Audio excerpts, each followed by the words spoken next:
भारत ने अग्नि 5 मिसाइल का परीक्षण कर लिया है।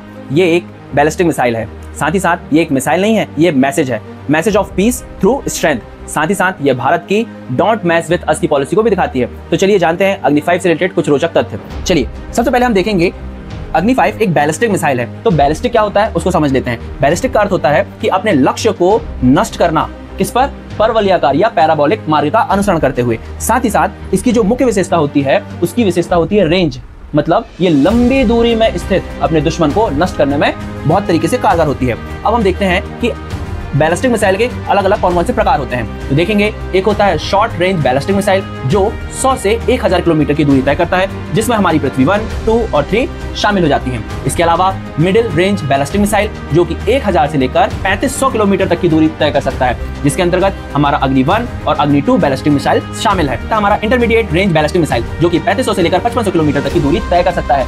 मतलब इसमें अब हमारी बैलिस्टिक मिसाइल अग्नि 3 और अग्नि 4 शामिल पहले से थी। अब भारत ने इंटरकॉन्टिनेंटल बैलिस्टिक मिसाइल का भी परीक्षण कर लिया है जिसमें अग्नि 5 शामिल है। इसका मतलब यह हुआ कि भारत अब 5500 किलोमीटर तक अपने दुश्मन को मार गिराने में समर्थ हो गया है।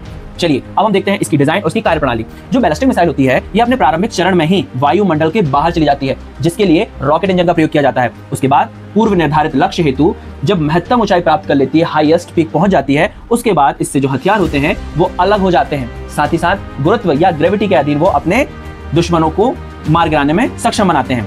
जो अग्नि 5 मिसाइल है इसमें MIRV जो प्रणाली है, जो टेक्नोलॉजी है, उसको भी शामिल किया गया है। अब ये क्या होती है? ये है नाभिकीय हथियारों के प्रयोग हेतु यूज की जाने वाली टेक्नोलॉजी। मतलब कि अग्नि 5 नाभिकीय हथियारों को भी ले जाने में सक्षम है। साथ ही साथ ये पुनर्प्रवेश के समय अलग अलग ऊंचाइयों से अलग अलग हथियारों को गिराने में भी सक्षम होती है। आया समझ में आपको MIRV टेक्नोलॉजी क्या होती है? इसका जो फुल फॉर्म होता है वो अपने आप में सारी बातें कह देता है। Multi dimensional independently re entry vehicle. ठीक है, तो आपको MIRV समझ में आ गया होगा। चलिए साथ ही साथ इसका जो हम यूज है वो चलती गाड़ी या ट्रक से भी कर सकते हैं। साथ ही साथ इसमें सैटेलाइट का प्रयोग किया जाता है जो दुश्मन को सटीक तरीके से निशाना बनाने में सक्षम बनाता है। ठीक है, ये इसका पार्ट इस तरीके से यूज किया जाता है। इसके बाद अगर यदि हम इसके महत्व में देखें तो इससे कौन कौन से महत्व हमें देखने को मिलेंगे, तो हमें सबसे पहले विश्वसनीय न्यूनतम निवारण जो मिनिमम इनक्रेडिबल डिटरेंस है वो प्राप्त हो जाएगा। इसका मतलब ये है अगर यदि आपको हमसे किसी भी प्रकार की दुश्मनी करना है तो आपको पहले 100 बार सोचना पड़ेगा, तो इसे कहते हैं हम विश्वसनीय न्यूनतम निवारण। साथ ही साथ ये नाभिकीय त्रय को बनाने में सक्षम है। इसके अलावा के साथ साथ यूरोप के भी कुछ देशों तक पहुंच जाने में सक्षम है। तो कैसी लगी आपको जानकारी? अपने दोस्तों के साथ शेयर कीजिए और ऐसी ही रोचक जानकारियों के लिए